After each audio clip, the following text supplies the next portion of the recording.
walk through the process of sugaring and then troubleshooting the sugaring process. So to start,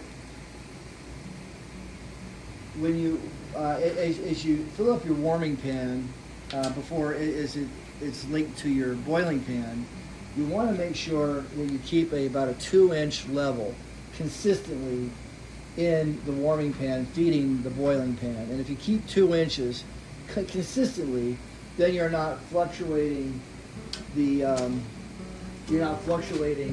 temperature that's in the warming pan, which affects the boiling pan. So for example, if you let it get to, let's say, 1.5 inches and you pour a bunch in there, what you might find happening is, first of all, it's going to slow your production time down, but secondly, in the boiling pan, it might start to bubble up and bubble up or bubble over, because you're just introducing kind of like the foreign object of that cold sap, and that negatively impacts the processing time of the boil. So the first thing to do is just to have your input of your maple sap, of your sap coming into the warming pan, keep that at 2 inches. The next thing to do is to consistently keep your firebox at as high of a temperature as you can. But what we like to do is we look at the exhaust of the firebox. We like to keep it at 950 degrees or above. Really, 1,000 or above would be even better. But keeping it at a high temperature is going to be a success factor in having consistent draws of maple syrup. Troubleshooting that process. So, for example, if you look here, we're right now boiling at about a 6.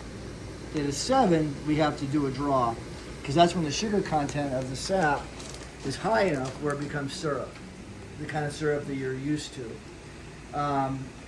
But if it's taking an extra long time to get up to a 7, so if your cycle times between draws starts to lengthen out, you want to make sure that your firebox is staying hot, and you're keeping your warming pan at that 2-inch level. So right here, this is our marker right here to show 2 inches. So we like to keep it right around that 2-inch mark. It's just it's kind of like fluctuating up and down, and that's going to set you up for a better chance of success. Now the last thing is, as you go from the beginning of the season, the sap has a much higher sugar content. As you get towards the middle and end of the season, that sugar content of the sap starts to decrease. It almost becomes more like a water content. And so towards the end of the season, your draws are going to naturally start to extend from whatever you're used to. We're in the 45 minutes to an hour once we get started. Now it's closer to 2 hours between draws because our sugar content is so low. So hopefully those tips help you, and let us know if you have let us know in the comments if you have some additional tips you'd like to share with us that maybe we didn't discuss during this video.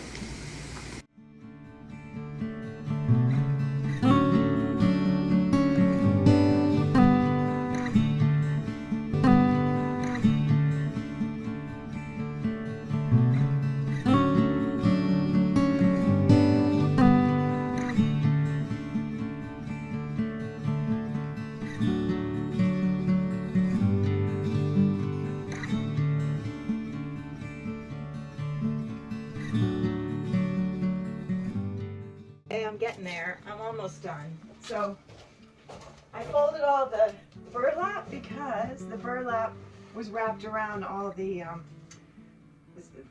boxwoods and things like that outside.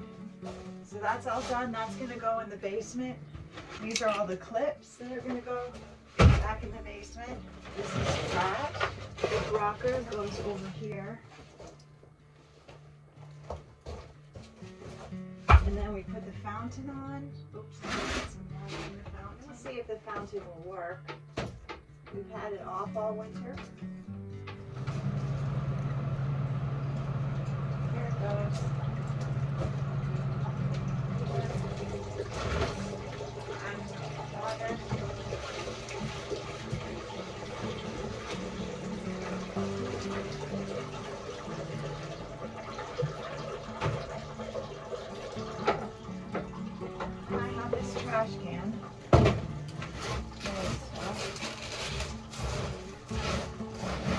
stuff. I have it full of water. And I have all these seeds. Tons of seeds. And I have these 2 planters. I'm gonna moisten all the soil. And wow, it's looking so much better. Planters, the soil kind of is very dry, so set it up here.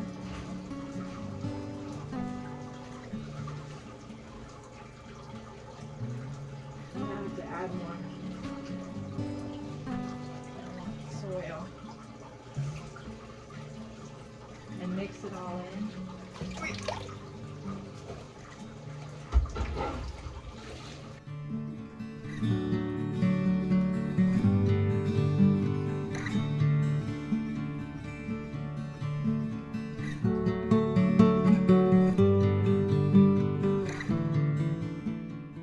Hi, Jane from Base Camp. I'm here with Bronte, our new addition. Oops, where is he now? He arrived a few days ago. Jack's very happy, we're happy, he's happy. We're going to show you his arrival and a couple of quick videos. And that's it.